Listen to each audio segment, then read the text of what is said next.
Alright, this is chapter 2 of Percy Jackson and the Lightning Thief. Chapter 2, 3 Old Ladies Knit the Socks of Death.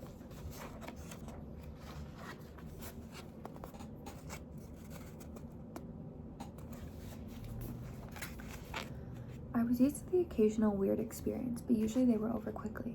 This 24/7 hallucination was more than I could handle. For the rest of the school year, the entire campus seemed to be playing some kind of trick on me.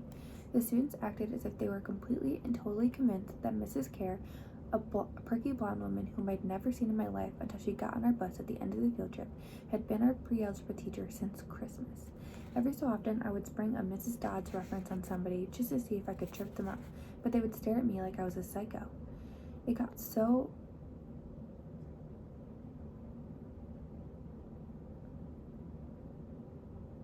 Oh my gosh, there's an error. It says it got so I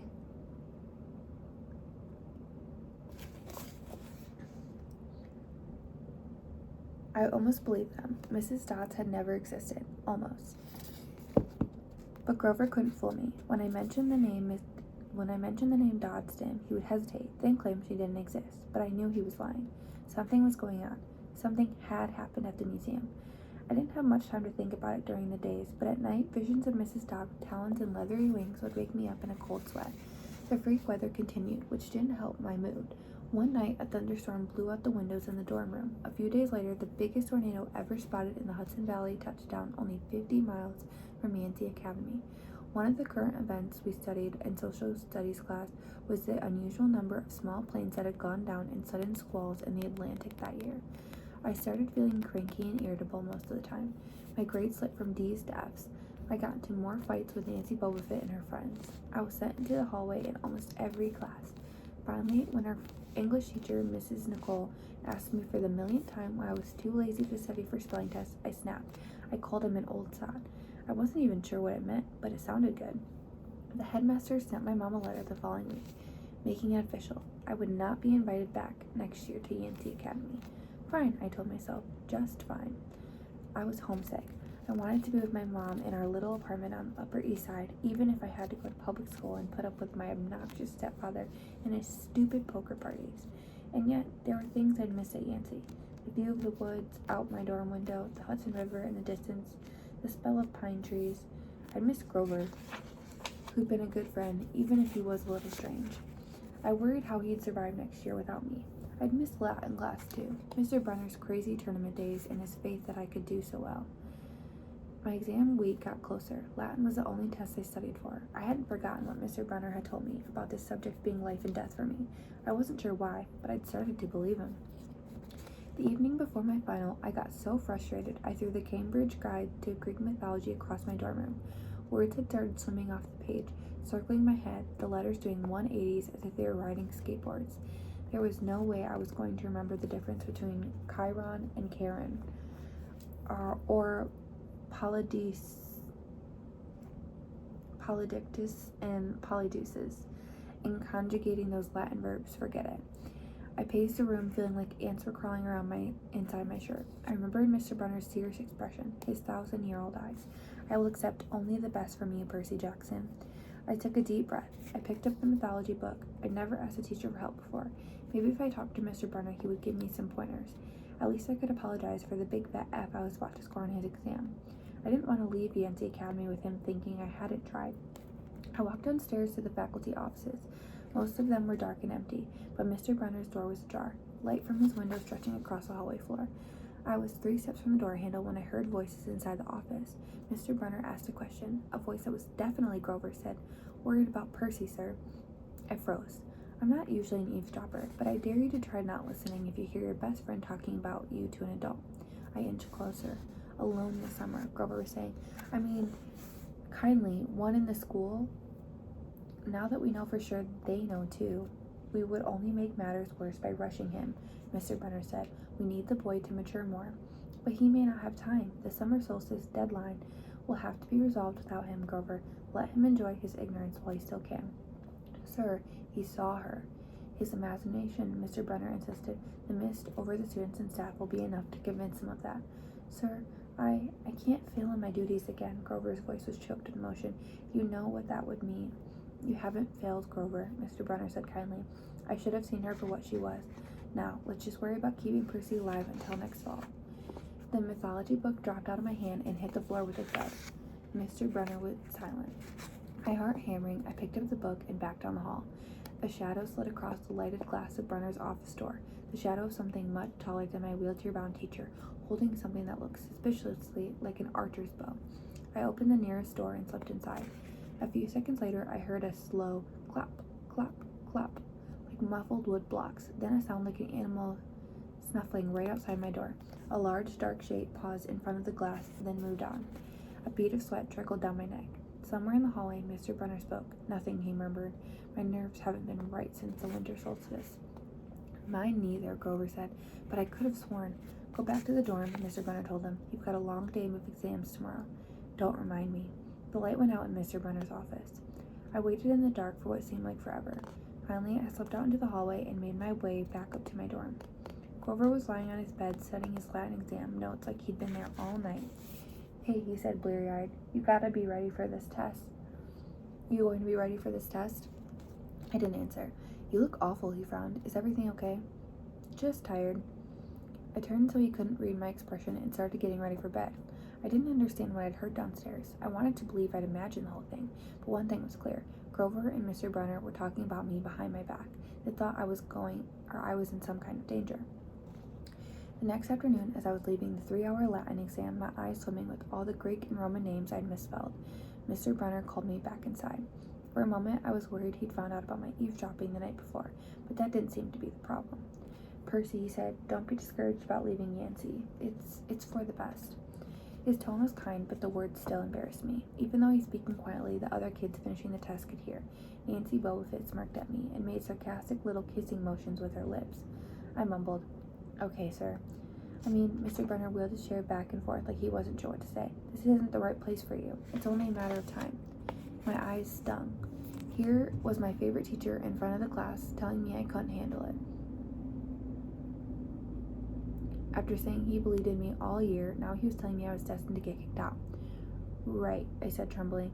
No, Mr. Brunner said. Oh, confound it all. What I'm trying to say, you're not normal, Percy. That's nothing to be...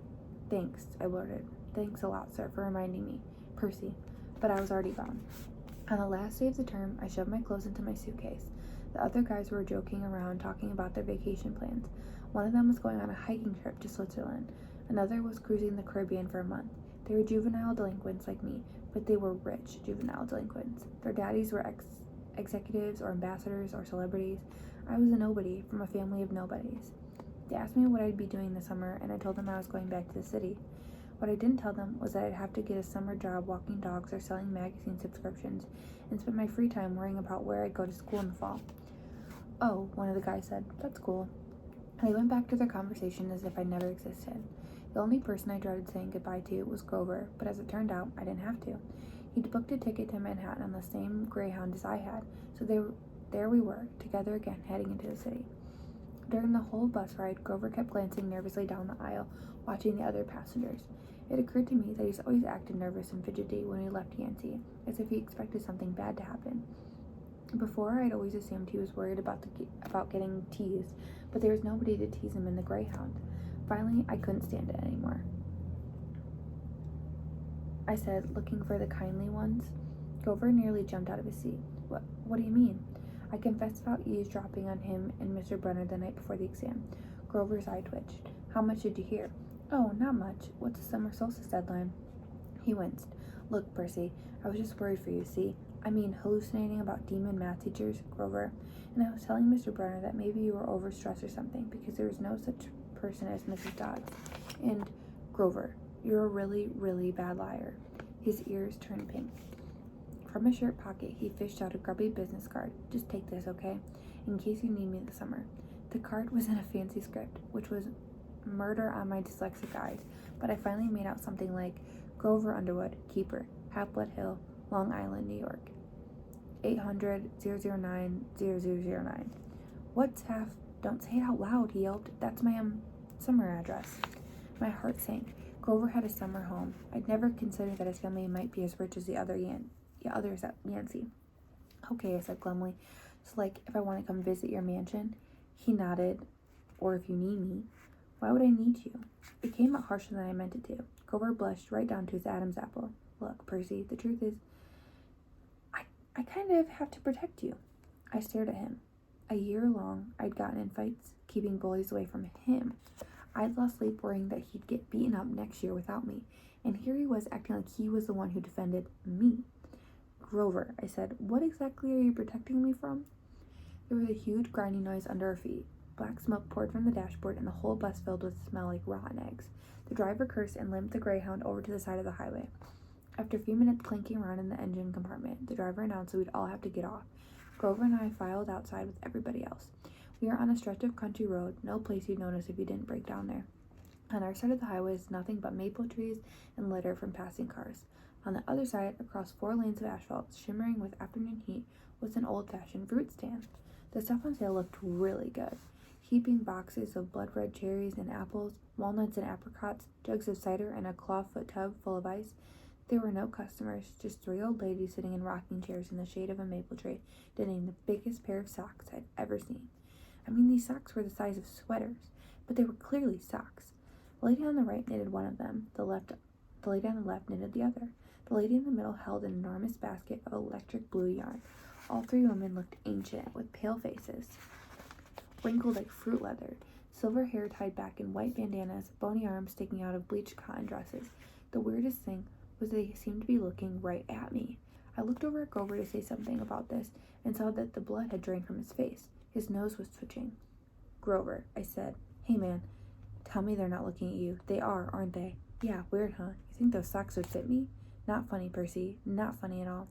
The old lady in the middle took out a huge pair of scissors, gold and silver, long-bladed, like shears. I heard Grover catch his breath.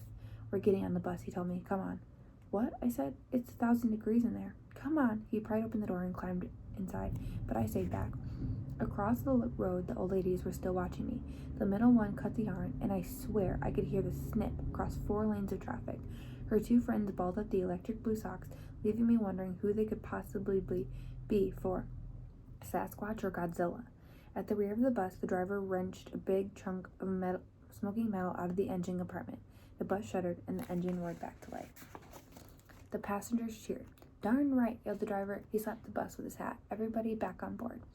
Once we got going, I started feeling feverish, as if I'd caught the flu. Grover didn't look much better. He was shivering, and his teeth were chattering. Grover? Yeah. What are you not telling me? He dabbed his forehead with his shirt sleeve. Percy, what did you see back at the fruit stand? You mean the old ladies? What is it about them, man? They're not like Mrs. Dodds, are they? His expression was hard to read, but I got the feeling that the fruit stands lady were something much, much worse than Mrs. Dodds. He said, just tell me what you saw.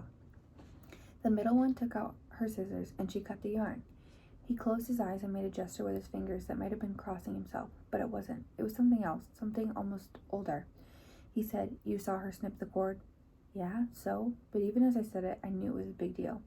This is not happening, Grover mumbled. He started chewing on his thumb. I don't want this to be like the last time. What last time?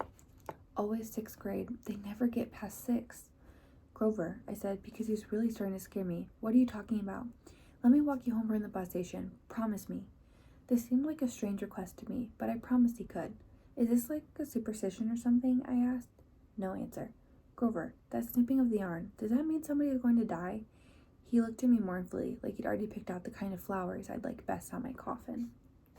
That's the end of chapter 2. In the next book, we'll be reading Grover Unexpectedly Loses His Pants.